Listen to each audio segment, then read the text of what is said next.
Salut à tous, c'est la salle. Dans cette vidéo, je vais vous faire un peu rêver. Et oui, je vais vous dire tout ce qui aurait dû être dans GTA V, mais que Rockstar a supprimé. Alors, ils ont supprimé tout ça soit par manque de temps, soit parce que c'était mal finalisé, ou soit parce que ça correspondait pas à l'expérience du jeu tel que Rockstar la voulait.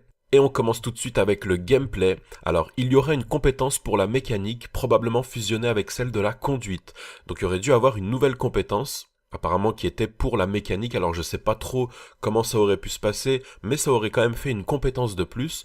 Les joueurs auront la possibilité de passer par le service point retrait de Up and Atom. Donc Up and Atom, c'est un magasin dans GTA V et apparemment on aurait pu s'arrêter à côté en ayant un service directement dans le véhicule. Les joueurs pourront commander des tacos au Taco Van. Alors le Taco Van, c'est le camion qui passe avec l'enseigne tacos dessus. Donc apparemment on aurait pu commander des tacos dedans, ça aurait pu être vraiment pas mal. Au niveau des personnages, Michael a l'air plus vieux, avec plus de rides et des cheveux encore plus gris. Franklin a la peau un peu plus claire et semble un peu différent. Tracy a un nouveau costume. Alors le costume de Tracy, on s'en fout un peu. Par contre, Michael plus vieux, non. Ils ont bien fait de le changer. Et Franklin avec la peau un peu plus claire et qui semble un peu différent. Bah écoutez, ça aurait fait bizarre d'avoir un autre Franklin, mais bon. Peut-être qu'il était moins bien, peut-être qu'il était meilleur que celui qu'on a actuellement, on sait pas. Au niveau des missions, la mission Quai Libre s'appelait Vinwood Babylon à l'origine. Dans la mission Quai Libre, cela aurait dû être Franklin qui poursuit l'avion qui se crache à la place de Trevor. Ah oui, effectivement, donc là ça aurait tout changé. Donc en fait la grande descente en motocross avec Trevor, à la base ça aurait dû être Franklin. Et d'ailleurs je me suis toujours posé cette question, je me suis dit mais comment ça se fait que c'est Trevor qui se tape cette mission et qui se tape justement ce long parcours en motocross, alors que dans la logique des choses, ça aurait dû être Franklin. Bah là on a la réponse. Il devait y avoir un autre hold-up supplémentaire impliquant les trois protagonistes habillés en clown qui cambriolent la maison d'une personne très riche et qui kidnappe sa femme. Donc ça c'est intéressant à savoir, il y aurait dû avoir un hold-up avec des clowns. Pourquoi ils ont enlevé ce hold-up avec des clowns? Peut-être pour les histoires qu'on a eues IRL avec des clowns, mais vu que le jeu a été créé quand même il y a pas mal de temps, je trouve ça un peu bizarre, mais en tout cas, il y avait peut-être déjà des choses à ce moment-là qui allaient pas, ou alors peut-être que les clowns tout simplement ne collaient pas avec l'ambiance de GTA V. Il y avait apparemment encore un autre hold-up, avec les trois protagonistes habillés en costume et portant une cagoule pour attaquer une banque. Durant ce délit, il devait y avoir une grosse fusillade contre la LSPD au centre de Los Santos, probablement enlevée à cause de la ressemblance avec la mission Leaf Clover de GTA 3. Donc là on a notre réponse. Apparemment, elle a été supprimée parce qu'elle était ressemblante à une autre mission. Ce braquage dans le précédent point était probablement une version bêta de la mission Big Score. D'accord, tout est clair. La mission Pac-Man se déroulait dans le lieu Davis Strawberry à la place de Paleto Bay. Là aussi, ça aurait changé le gameplay. Dans la mission Minor Turbulence, Trevor devait conduire un Canis Crusader à la place du Merryweather Mesa pour s'échapper de l'avion. Il est possible que dans la bêta, c'était un jet militaire qu'il dérobait et non un Weather Mesa, d'après le second trailer. Ah oui, donc là on a carrément la réponse dans le second trailer.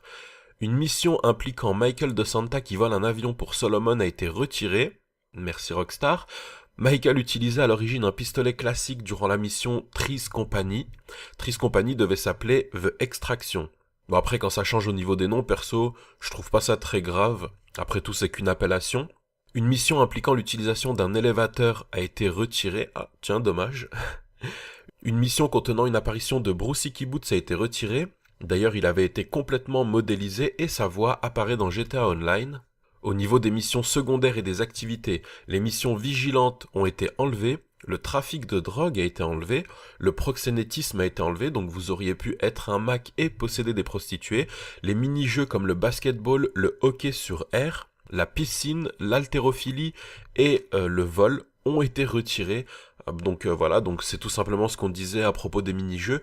Il en manque énormément dans GTA V et là on a la réponse. C'est parce qu'en fait il y en a beaucoup qui ont été retirés. Alors peut-être qu'ils feront leur apparition plus tard à travers des DLC. Pour l'instant on n'en sait rien. La mission de chasse devait avoir un autre HUD à l'origine. Donc HUD, pour ceux qui ne le savent pas, dans un jeu vidéo, c'est une méthode par laquelle l'information elle est relayée graphiquement aux joueurs. Michael avait deux événements aléatoires qui ont été coupés, les deux avec une femme nommée Magenta.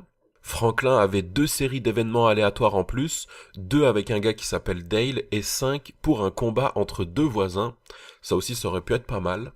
Au niveau des animaux, Chop devait porter un collier brun clair. Ça, c'est pas trop grave. Il y avait plus de races de chiens, Exemple des Husky, etc. Alors attention, là on parle de la version GTA 5 sur PS3 et Xbox 360, on parle de GTA 5 à sa sortie. Donc c'est normal qu'il y ait des choses qui aient été rajoutées sur PS4 et Xbox One.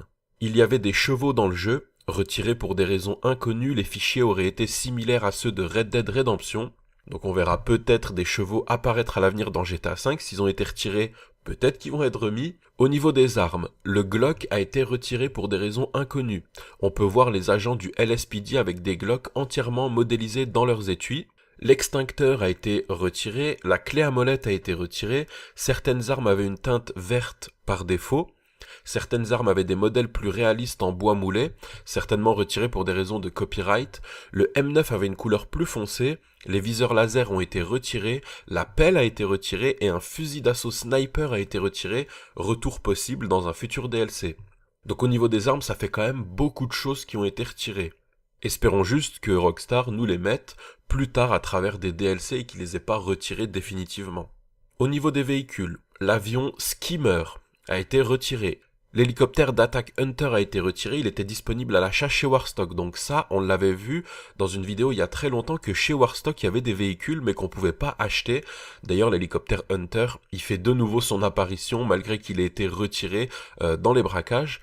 Un jet VTOL, peut-être l'Hydra, a été enlevé ou fusionné avec le laser. Pareil pour celui-ci, il fait son apparition avec les braquages. La Blista Compact a été enlevée et remplacée par la Dinka Blista. On sait maintenant d'où Rockstar tient ses idées pour les DLC qui nous sortent. Le Crop Duster avait un essuie-glace à l'origine ainsi qu'une peinture moins rouillée. Le Crop Duster pouvait également faire de l'épandage aérien, donc jeter des pesticides. Un mélange de véhicules tout-terrain militaire a été retiré, il était également disponible à l'achat chez Warstock. Un chamal de couleur verte a été retiré. La barre lumineuse de l'ambulance était identique à celle dans GTA 4. La Body et la Cabrio étaient toutes les deux des voitures de civils et pouvaient être aperçues régulièrement. Donc dans le premier trailer, les flammes des pots d'échappement du laser donc étaient oranges et pas violettes. Il devait également y avoir des Shock Diamonds. La Marbelle, donc c'est une voiture, a été retirée. La Raspody, qui est une voiture, a été retirée. Et la Uranus, qui est une voiture, a été retirée. Donc là encore, on voit que Rockstar pioche dans ses anciennes idées pour nous ressortir des nouveaux véhicules. Il y a des fichiers de certaines voitures de Max Payne 3, Bobsled, Snowmobile, Winky, Napalm, Scamp et Autogiro. Je rappelle encore une fois que tout ce que je vous dis là date de la sortie de GTA V. Cet article n'a pas été écrit là maintenant. Quand vous voyez des noms qui vous sont familiers maintenant, alors qu'à l'époque de la sortie de GTA V, personne ne se doutait que ces véhicules allaient apparaître dans GTA V, c'est tout simplement énorme. On avait déjà des preuves des futurs véhicules, alors que personne n'était au courant. Au niveau des bâtiments, la demeure de la maîtresse de Marta Madrazo était bien plus détaillée au départ, on pouvait même y entrer, aperçu dans le trailer numéro 1, c'était probablement une planque. Le Birthday House de Dan Hauser était bien plus détaillé, et probablement une planque à cause d'une fenêtre ouverte aperçue dans le trailer numéro 1. Elle est également connue sous le nom de la maison 2405. Tequilala était au début censé être ouvert tout le temps, et devait probablement être un club à gérer comme dans The Ballad of Gay Tony. L'intérieur est aperçu dans la mission Stranger and Freaks de Trevor. Alors ça c'est pareil, le Tequilala va bientôt ouvrir ses portes. La seconde planque de Franklin était aménagée de manière différente. La statue du bonheur s'appelait la statue de la liberté, Freedom à l'origine. Ce n'était pas dans la bêta de GTA V, mais l'anecdote reste intéressante. Lorsque Michael plongeait dans le trailer du gameplay, il y avait un hangar à bateau sur la côte est de la carte, probablement à Cap Catfish. Au niveau des radios, une liste des chansons qui ont été retirées est disponible ici. Donc je vous mets le lien dans la description de la vidéo puisque la liste elle est énorme. Donc il y a vraiment énormément de musiques qui ont été retirées. Une station radio de rock des années 90 nommée PMR a été retirée. Au niveau des vêtements, Trevor pouvait porter un bandana vert, similaire à celui de Franklin. Il y avait d'autres choix que le blanc pour le maillot de corps de Franklin en dessous des tenues. Michael avait un costume blanc, aperçu sur le screenshot du hold-up à la Heat. Des palmes étaient utilisées lors de la plongée sous-marine. Au niveau de la carte, une carte de la bêta est disponible ici. Donc pareil, je vous mets le lien dans la description de la vidéo. Pas énormément de différence, il y a juste quelques routes inédites sur cette carte, dont celle du fort Zancudo. Alors c'est vrai qu'il y avait une autre route, mais qu'on a pu. La police. La police conduisait initialement des Vapid Stanier comme la vraie LSPD, mais elles ont été remplacées par des interceptons, bien que l'on aperçoit toujours des Stanier dans différents postes de police de LS. La police pouvait arrêter des gens et pas juste leur tirer dessus.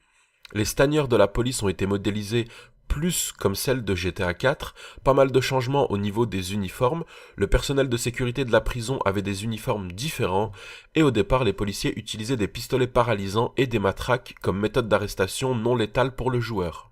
On arrive à la fin de tout ce qui aurait dû être dans GTA V mais qui a été retiré par Rockstar. Comme je vous l'ai dit, ils l'ont retiré soit par manque de temps, c'est-à-dire que le jeu est sorti tellement vite qu'ils ont dû faire des choix, faire des concessions et qu'ils ont retiré certaines choses.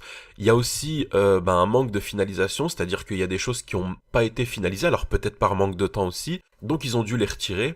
Et il y a certaines choses qui ont été retirées parce que ça collait pas, comme je vous ai dit, avec l'expérience du jeu. Quoi qu'il arrive, tout ce que je vous ai cité là, ça fera peut-être son apparition dans de futurs DLC, parce que comme je vous ai dit, ils ont manqué de temps certes à l'époque à la création du jeu, mais maintenant, il manque plus de temps, donc tout ce qui n'a pas été mis, ils peuvent le mettre. La liste en tout cas était assez longue, n'hésitez pas à revenir en arrière si vous pensez avoir raté des choses. Ça fait toujours plaisir de connaître un peu l'histoire de GTA V, l'histoire du déroulement, comment le jeu a été créé. Là, on en sait un peu plus et je pense qu'on n'a pas fini d'être surpris. En tout cas, moi, j'ai encore d'autres surprises pour vous. C'est tout pour cette vidéo et moi, je vous dis à tout à l'heure. Ciao, ciao.